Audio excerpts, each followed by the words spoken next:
Hello, everyone. It's Dr. Jill Baker with A Tribe Called Fertility, and this is my fertility story.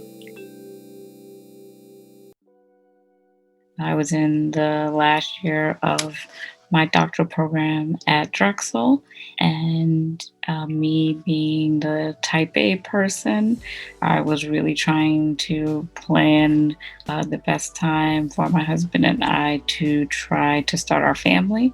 And I thought the last year of my doctoral program would be a great time because I was almost done and I was going to graduate that year. So my husband was very supportive of that and said, okay, yeah, sure, we'll start trying this year. And a year went by and we were not able to get successfully pregnant. So I went to talk to my OBGYN and just share with her we weren't able to get pregnant, what were our options, and what should we do at this point in time. And she shared with me that since we had been trying for a year, that we were eligible to be considered as infertile and that we would be eligible to start receiving help from a fertility specialist. And so she recommended that we go to the Penn Fertility Center. And it was close to my job because I was still working at Penn at the time.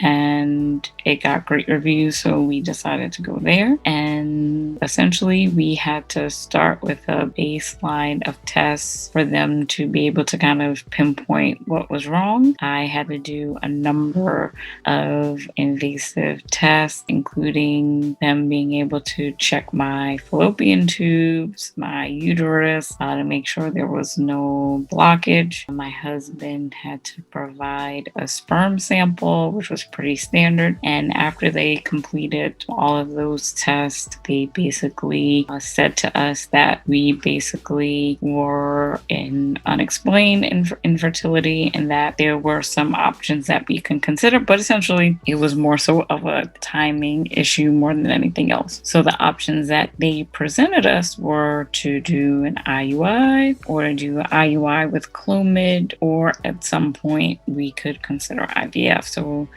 I certainly didn't want to consider IVF off the bat especially because of my fear of needles. And so I said, okay, let's just try to do the IUI first and kind of see if that works. So I think we did IUI twice and we didn't have a successful pregnancy. And I was, very impatient with the whole process, especially at this point in time, because this was, a year plus of us not getting pregnant. And so I said, okay, how can we basically speed up this whole process? And so our fertility doctor said, well, you can do the IUI and try taking clomid along with it. So clomid makes you ovulate a lot more eggs than you typically would. It's a very strong medication.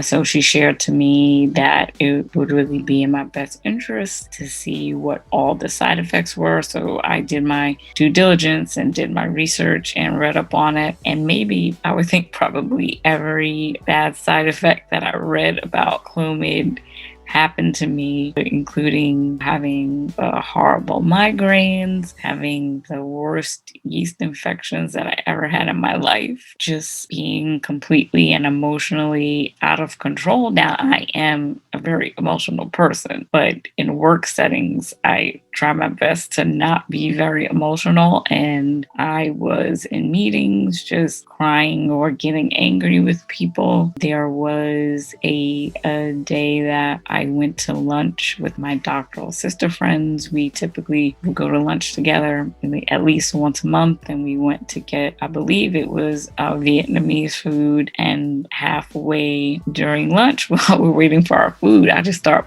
bawling, crying like in the middle of the restaurant. And my friends were like, Jill, what is going on and what's wrong? And I replied to them, I said, it's this damn clomid that I'm taking so we can try to have a baby. And one of my sister friends said, Jill, it's okay. I took clomid, to get pregnant with my first child, and everything that you're experiencing is normal and it's okay. And she gave me a hug. And it was the first time that, first of of all, it was the first time that I said out loud to my friends that we were going through this infertility process and I was on medication trying to get pregnant. And by that point in time, we really were not telling people, basically because we didn't think people would understand. We didn't have any friends who were in the same situation. So for the most part, we were pretty much just keeping it to ourselves.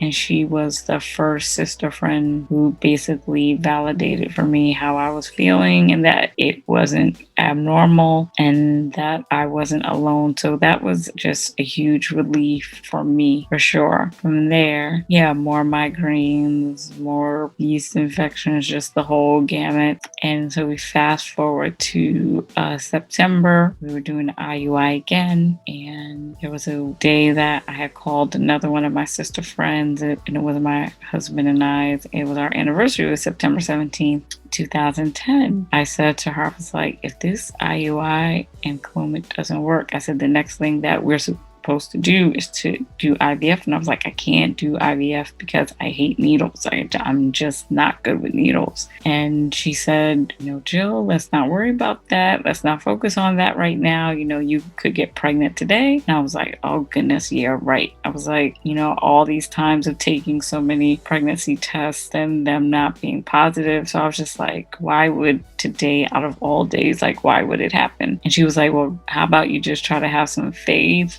You don't know. And I was like, all right, I'll try. So it was just the best pep talk that I needed. So I was in Starbucks having this talk with her, and I had my ovulation test kits with me. So by this point in time, I was carrying them with me just to be prepared to take the test whenever I needed it. So if I needed to go to the clinic, I could. So I took one of the ovulation test kits in the bathroom, peed on it, and it said positive, which meant that I was ovulating. I called the fertility clinic, but literally it was like 2 blocks away, and they were like, okay, Mrs. Baker, come in and get inseminated since you got the positive ovulation test. So the process is you get inseminated and you wait to see if you don't get your period. So almost like 10 days goes by and I didn't get my period. So I was just like, okay, let me just take a pregnancy test and see if I'm pregnant or not. But I didn't have a lot of hope because I took so many pregnancy tests in a 2-year period that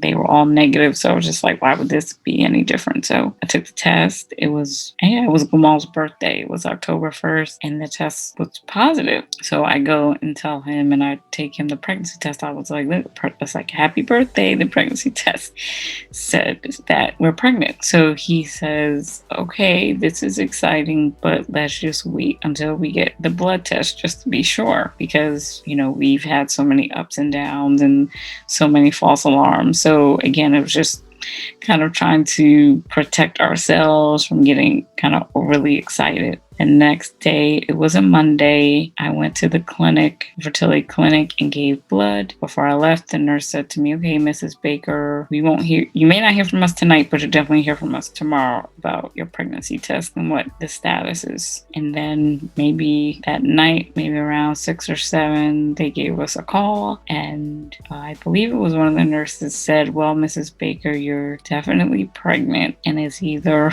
triplets or twins. But at minimum, it's twins.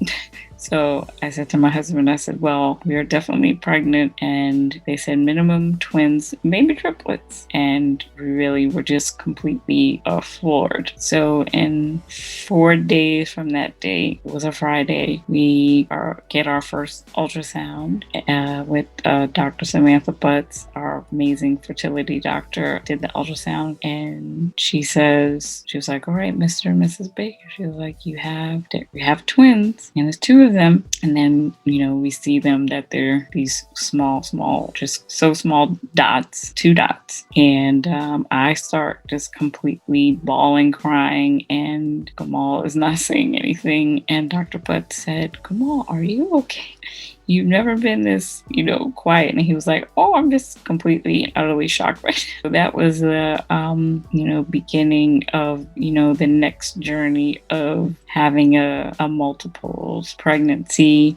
And I was able to carry our twins, Gavin and Gemma, to full term. And that was the start of our journey to being parents. But I certainly, wouldn't take back that experience to go through so much and then to just turn around and get pregnant on our actual anniversary, and then to find out that we're having twins the week of my husband's birthday, and then to actually see them for the first time. It was just such an amazing experience, and us being able to share our story and our journey with other people just has been something that has been very important to us, because so many people are suffering in silence with their fertility experiences and challenges, especially Black women and their partners. And, there is help, there is hope, and you are not alone. That's also part of the reason why my sisters, Ray, Alice, Nora, and I started A Tribe Called Fertility, for us to have these conversations out there and just make them real.